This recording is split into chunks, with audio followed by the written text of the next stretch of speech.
অন্যদিকে বিজেপি শাসিত রাজ্যে বাংলা ও বাঙালিকে হেনস্থার প্রতিবাদে রাজপথে মমতা। একদিকে বিজেপির বিরুদ্ধে সোর চড়িয়ে দিল্লির জয় হিন্দ কলোনিতে তৃণমূল সাংসদদের ধর্ণা, অন্যদিকে কাল পথে নামছেন তৃণমূল নেত্রী অভিষেক। ২৪-এর নির্বাচনের আগে ফের বাঙালি অস্মিতায় শান দিয়ে বিজেপির বিরুদ্ধে সুর চড়াচ্ছে মমতা, যা প্রধানমন্ত্রীর বঙ্গ সফরের আগে বিজেপির অস্বস্তি বাড়াবে, এমন মত রাজনৈতিক কারবারিদের একাংশের।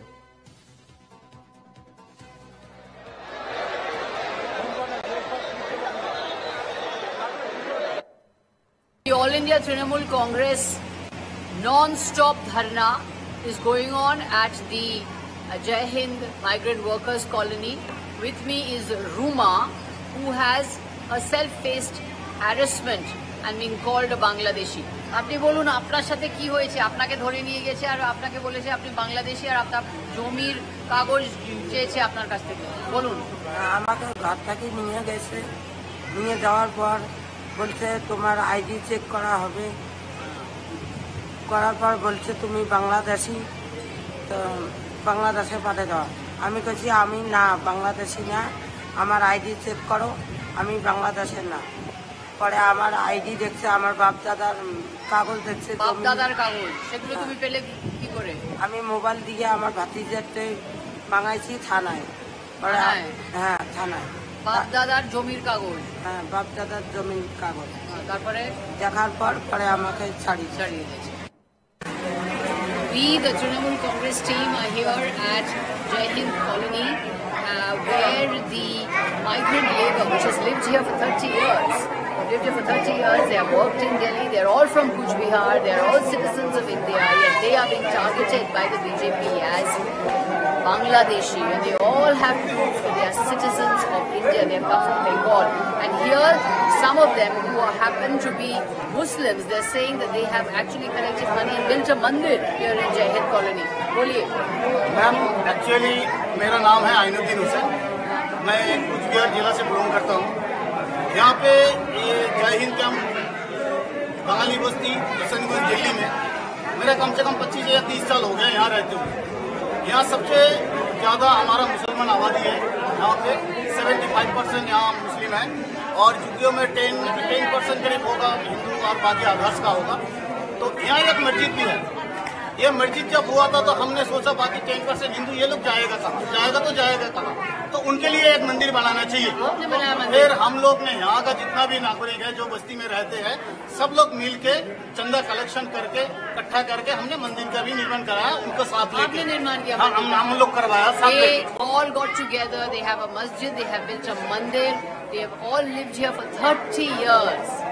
Now, for political reasons, they are being targeted as Bangladeshi simply because they are Bengali speakers.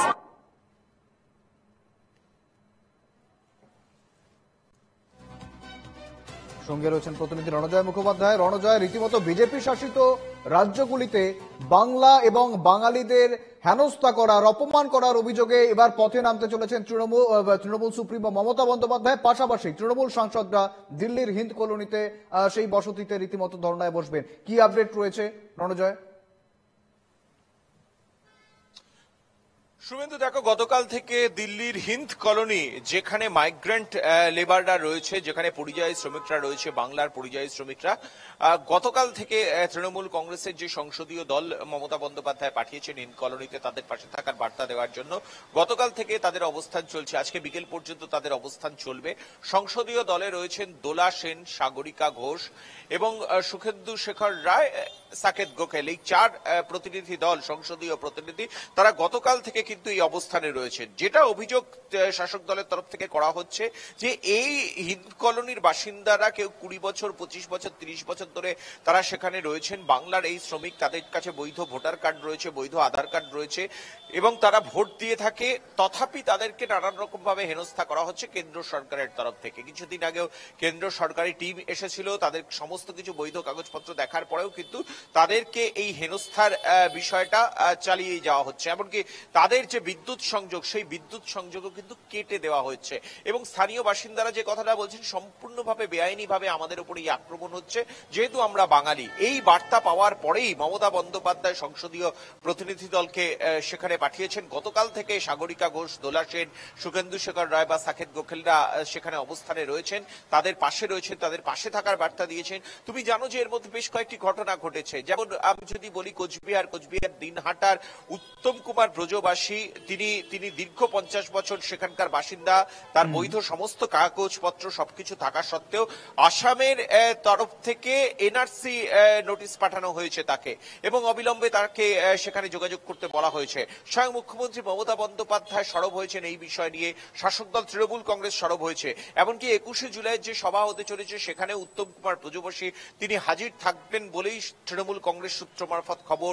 অর্থাৎ এই সভায়ও তাকে নিয়ে এসে মমতা বন্দ্যোপাধ্যায় সারা দেশের কাছে তুলে ধরবেন যে কিভাবে হেনস্থা করা হচ্ছে বাঙালিদের দিকে দিকে।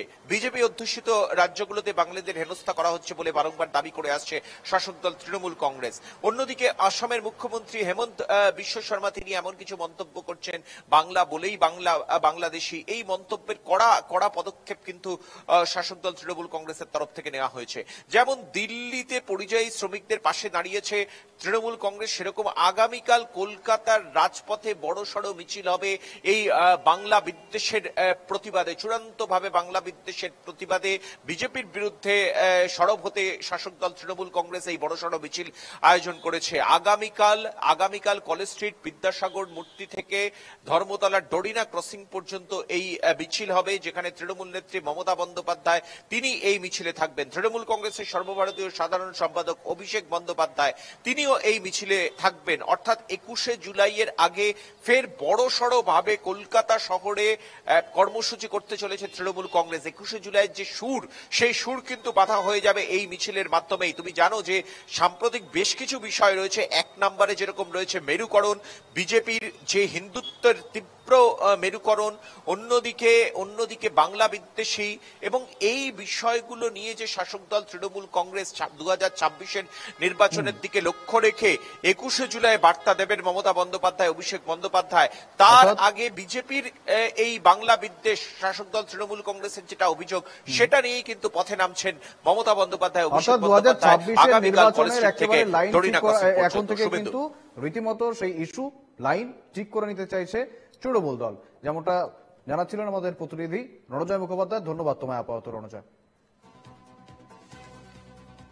অন্যদিকে দিলীপ ঘোষ, কুণাল ঘোষ তারা কি বলছেন এই বিষয়ে শুনবো। বাংলাদেশিদের, মুসলমানদের, অনুপ্রবেশকারীদের কষ্ট হলে মমতা ব্যানার্জির বুকে খুব কষ্ট হয়, তিনি রাস্তায় নেমে পড়েন। আমি বলছি বাঙালি মরছে, ঠিক আছে, বাঙালি তো মরার জন্যই জন্মেছে। সারা পৃথিবীতে সব জায়গায় বাঙালি যাচ্ছে, এখানে পেটের ভাতের জন্য যাচ্ছে আর মরছে, অন্য রাজ্যে যাচ্ছে, বিদেশেও যাচ্ছে। আমি বলছি পশ্চিমবাংলায় 1 মাসে দেখুন আপনি কতজন বাঙালি মারা যাচ্ছে, অন্য কোনো কারণে না, নিজেরা মারামারি করে। টিএমসির মধ্যে কত লোক মরছে দেখুন, আর সারা ভারতবর্ষ দুনিয়াতে কতজন বাঙালি হচ্ছে। এই যে ঘুরিয়ে দেওয়া দৃষ্টিটাকে, নিজের অকর্মণ্যতাকে চাপা দেওয়ার জন্য মমতা ব্যানার্জি একজন অসফল শাসক, আর চিরদিন অযোগ্যতার দায় অন্যের ঘাড়ে উনি চাপিয়ে এসছেন। তো সেই জন্য বাঙালি করে লাভ নেই। বাঙালি কেন বাইরে যাচ্ছে? 40 লক্ষ বাঙালি কেন বাইরে গেছে? পেট ভাতের জন্য। আপনি খেতে দিন, কেউ যাবে না, পাঠিয়ে দেবেন। সবচেয়ে কঠিন কাজ, রিস্কি কাজ, যেটা কেউ করে না, বাঙালিরা গিয়ে করে, পেটের দায়। কেন যাচ্ছে? আর তার জন্য লাফাচ্ছেন? আপনার বাঙালির জন্য নয়, বাংলাদেশির জন্য কষ্ট।